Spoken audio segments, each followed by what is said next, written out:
Hi children, we stopped the second audio where Wally gets irritated at the questioning by the old woman. Now we will continue. Her first journey, what careful, painstaking, elaborate plans she had to make for it. Naturally, anything that you do, for anything you need a proper planning. And if you do it with a proper planning, it will materialize also. So here, this was her first journey. So she had to make careful, painstaking means a thorough, elaborate plans she had to make for it. She had thriftily saved whatever stray coins came her way, resisting every temptation to buy peppermints, toys, balloons, and the like. And finally, she had saved a total of 60 paise. So she had gathered information that you need 60 paise to go up and down. So she collected money. Thriftily means, how did she gather that? She spent money carefully at that age, remember. And like that, she saved some stray coins. Stray coins here means every single coin that she got could get, or occasional some coins that she got, she saved it like that. She didn't use it to buy. She had temptations to buy peppermint or a toy or balloon when she saw that, but she resisted all that temptation, suppressed her wish to buy all that, and like that she saved that much money, and she finally saved a total of 60 paise. How difficult it had been, particularly that day at the village fair, but she had resolutely stifled a strong desire to ride the merry-go-round, even though she had the money.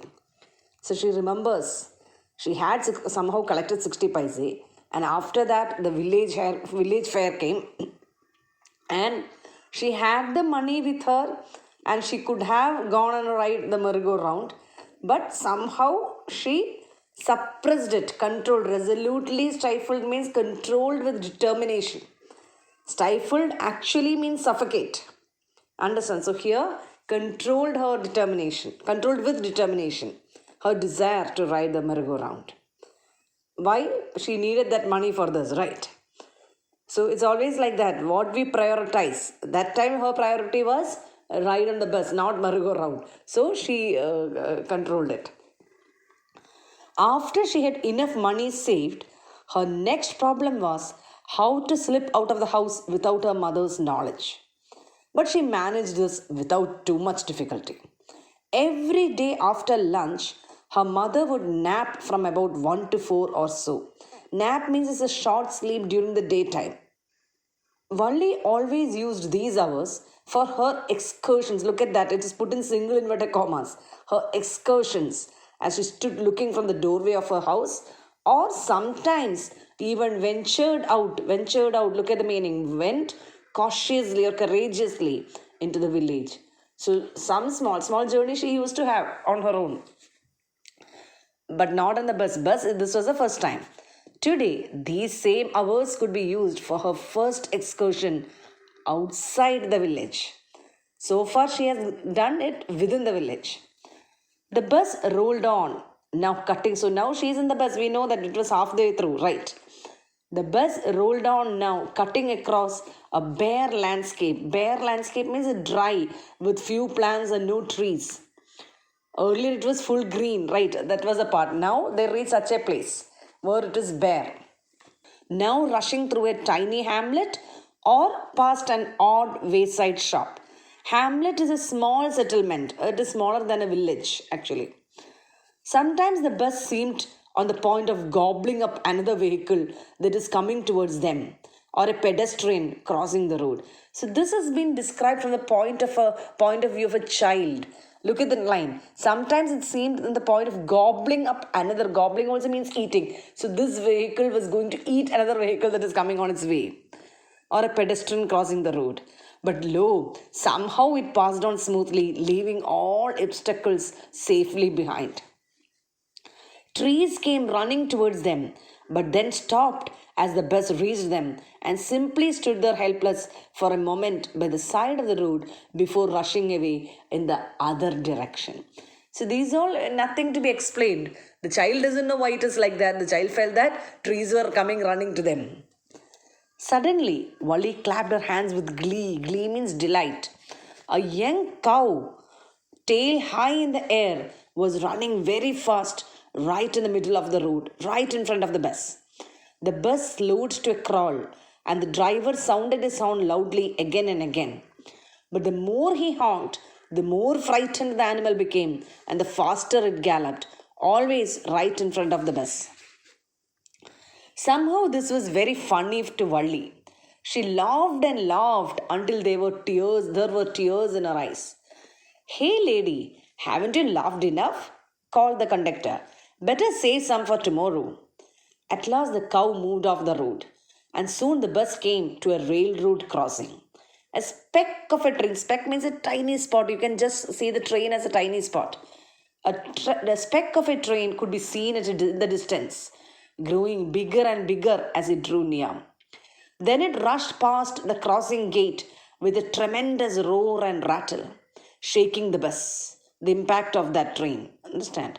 Then the bus went and passed the train station.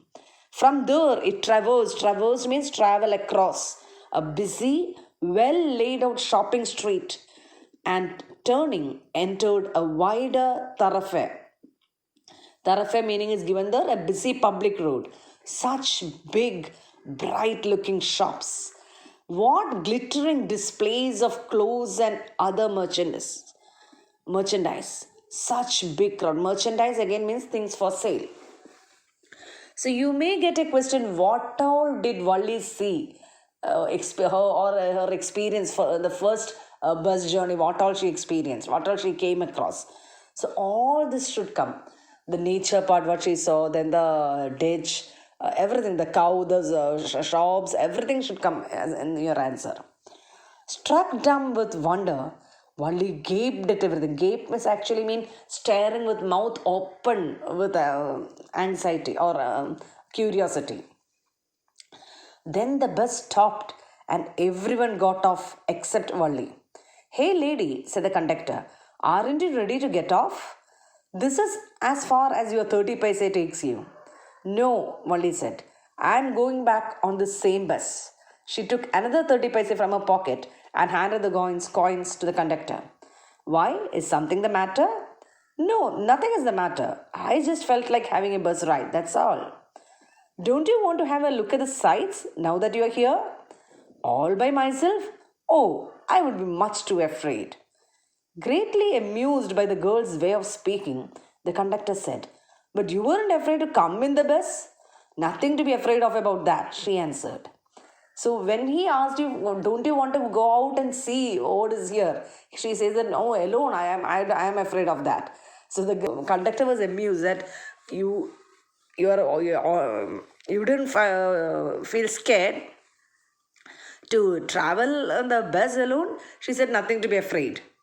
Well then, why not go to that stall over there and have something to drink?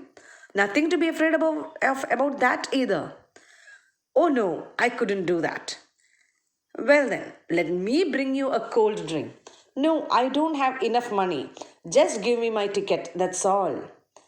It will be my treat and not cost you anything. No, she said firmly. Please, no.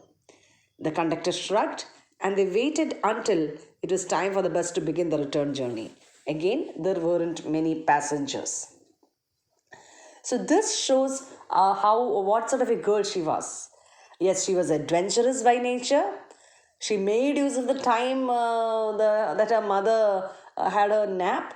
Without her mother's knowledge, she did everything. Earlier also we come to know that within the village she used to have small trips in inverted commas. Okay, so, but she knew her limits. When the conductor, okay, she talked with conductor, she was very free with the person. Still, when he offered or suggested to go out and see what she was afraid of, she was not ready to do. And when he offered that I will buy you something, that also, she said a firm no. This is something which we all should learn in life. We should know where to say a no, and that our no should be very firm also. Okay, we'll continue. Won't your mother be looking for you? The conductor asked when he gave the girl her ticket. No one will be looking for me, she said. The bus started, and again there were the same wonderful sights. Wally wasn't bored in the slightest and greeted everything with the same excitement she had felt the first time. But suddenly she saw a young cow lying dead by the roadside, just where it had been struck by some fast moving vehicle. Isn't that the same cow that ran in front of the bus on our trip to town? She asked the conductor. The conductor nodded, and she was overcome with sadness. What had been a lovable, beautiful creature just a little while ago had now suddenly lost its charm and its life and looked so horrible, so frightening as it lay there, legs spread eagled, a fixed stare in its lifeless eyes, bled all over. The bus moved on. The memory of the dead cow haunted her, dampening her enthusiasm. She no longer wanted to look out of the window. So, look at the impact of that. It was her first bus journey, and maybe this was the first time she came to, what should I say, see what death is. She saw the same creature full of life a few minutes ago.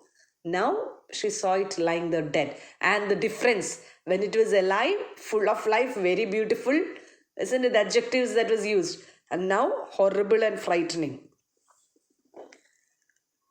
She sat thus, glued to her seat, until the bus reached her village at 3:40. She stood up and stretched herself. So look at the difference.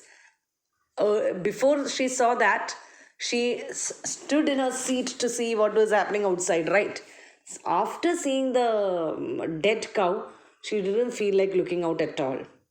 Then she turned to the conductor and said, "Well, sir, I hope to see you again." "Okay, madam," he answered her, smiling. "Whenever you feel like a bus ride, come and join us, and don't forget to bring your fare." Why did he say that? Because he knew she will not accept things for free. She didn't want to get anything as a what should I say, favor. Yes. She laughed and jumped down from the bus. Then away she went, running straight for home. When she entered her house, she found her mother awake and talking to one of Wally's aunts, the one from South Street. This aunt was a real chatterbox, never closing her mouth once she started talking. "And where have you been?" said her aunt when Wally came in. She spoke very casually, not expecting a reply. So Wally just smiled, and her mother and aunt went on with their conversation. "Yes, you are right," her mother said. They were continuing their conversation. "So many things in our midst and in the world outside. How can we possibly know about everything? And even when we do know about something, we often can't understand it completely, can we?" "Oh, yes," breathed Wally. "What?" asked her mother. "What is it you say?" "Oh," said Wally, "I was just agreeing with what you said about things happening without our knowledge." What would have the child have in mind? The death of the cow, right? That thought. So she realizes, yes, it is like that in life. "Just a chit of a girl," she said, her aunt. "And yet look how she pokes her nose into our conversation, just as though she were a grown lady." Wally smiled to herself.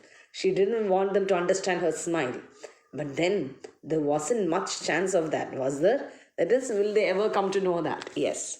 That is how the story ends. Thank you.